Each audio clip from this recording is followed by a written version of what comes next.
Do you know, if you can move into creator consciousness, even for a fraction of a second, you can manifest anything you want in your life.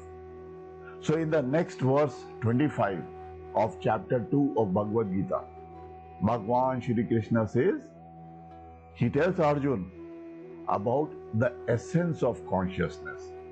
So this knowledge can completely transform your life and dissolve all your life problems. So stay with us till the end. And if you have not subscribed till now, I suggest that you subscribe to this channel now so that you do not miss out on the forthcoming lectures in this series. But before we start, kindly allow me to pay my gratitude to my Guru.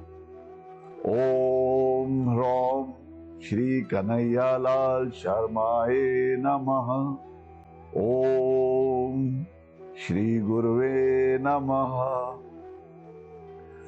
Bhagwan Shri Krishna says, Avyakto yam chintayo, yam avikaryo yam uchyate, tasmadevam viditvainam nanu shochittum arhasi. Ayam means this soul. Avyakt means unmanifest. It is also called as invisible. Achintayo means inconceivable, and avikarye or unchangeable. So knowing this, you should not grieve for the body. The soul or self is not an object of perception. No, it cannot be perceived by any of the senses. Therefore, it is unmanifest. The mind can think only about an object which is perceived by the senses. And since the soul or the self cannot be perceived by the senses, it is unthinkable. It is beyond the comprehension of mind. And since the self is infinite and without any form, so it cannot undergo any change. Therefore, it is changeless or immutable. So since the soul is subtler than the material energy, the soul is inconceivable to our intellect. So the Kathopanishad says, Indriyebhya parahyartho arthebhyascha param mana manasastu para buddhir buddhiret atma mahan para. It says, beyond the senses are the objects of the senses. And subtler than the objects of the senses is the mind or the manas. And beyond the mind is the intellect. And subtler than the intellect is the soul. So since soul is even beyond the intellect, it cannot be sensed by the intellect.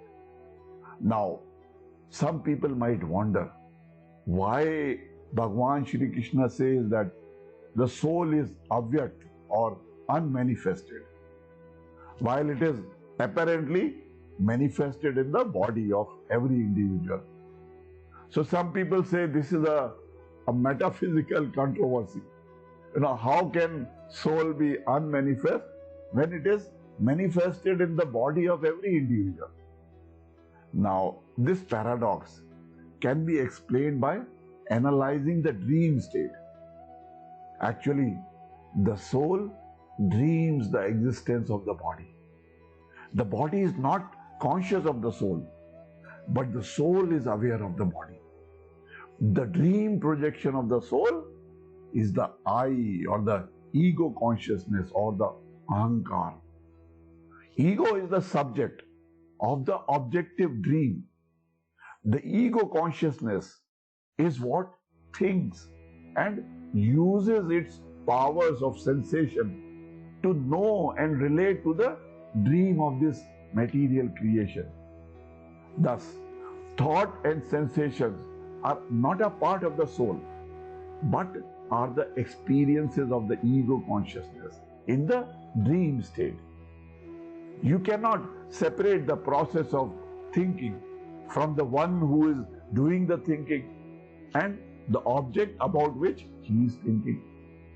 Thus, thinking involves three components: the subjective consciousness, the objective consciousness, as well as the thinking process.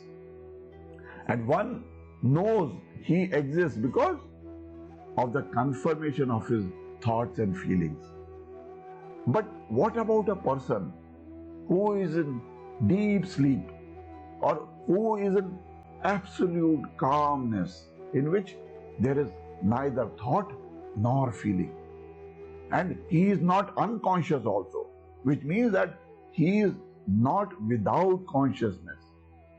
He is not non-existent at that time, but his existence is without the consciousness of ego and without the thought that I exist.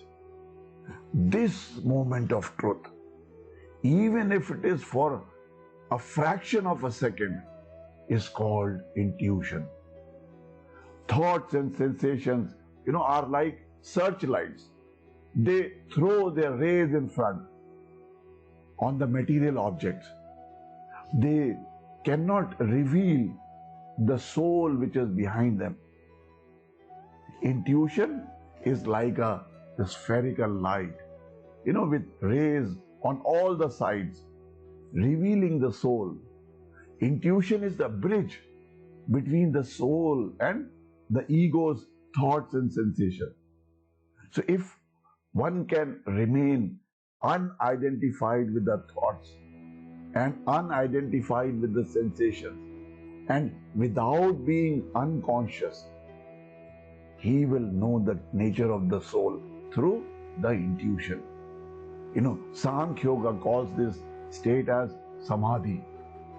Tada drashtu swareupe avasthanam. Tada means then. Drashtu means the seer, the witness, that is the pure awareness. Swarupe means our own essence. And avasthana means the state of abiding.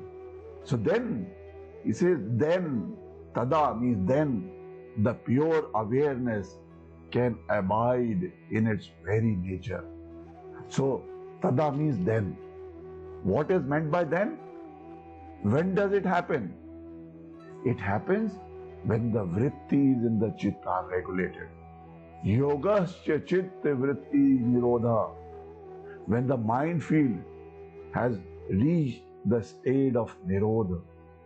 When there is control through the dissolution of the three gunas. When the mind field has no objects. It is then the seer, the spiritual self, rests in his own true nature. And this spiritual self, which is the Chitti Shakti or Mahakundalini or consciousness potentia, then dwells in his own nature. And the seer rests in his own self. This is the resting of consciousness in its own self. The knowing process no longer exists. It becomes a part of being. This is the meaning of Sat Chit Ananda, the state of God consciousness or the state of self-realization. God has sent man to the earth to be entertained by bodily dreams, but not to obscure his consciousness of immortality by being identified with the body. It is therefore foolish for anyone to grieve about the bodily changes, of which the soul, the self, is the changeless witness. This is what Bhagavan Shri Krishna is conveying here. When the yogi perceives the soul as made in the image of the spirit, he knows himself to be unchangeable, unmanifest, ever calm like the spirit. This is how you realize the true nature of the soul. For the wise men who have understood this concept of this one divine consciousness, there exists no duality. For them, everything is an interconnected web of consciousness. We are all essentially the part of that one supreme reality called Parabrahma. And only those having this true knowledge are able to design an extraordinary life for themselves. And if you wish to learn more secrets to design an extraordinary life, you can join my workshop, whose link is given below. And in my free workshop, I tell you the secrets to design your extraordinary life. I am your brother guide to prosperity, and my mission is to help you realize the dreams of your life and help you achieve something worthwhile in life for which your family, your parents, and your children can be proud of. Om Purnamada Purnamidam Purnat Purnamudachyate Purnasya Purnamadaya Purnamevavashishyate. Om Shanti Shanti Shanti.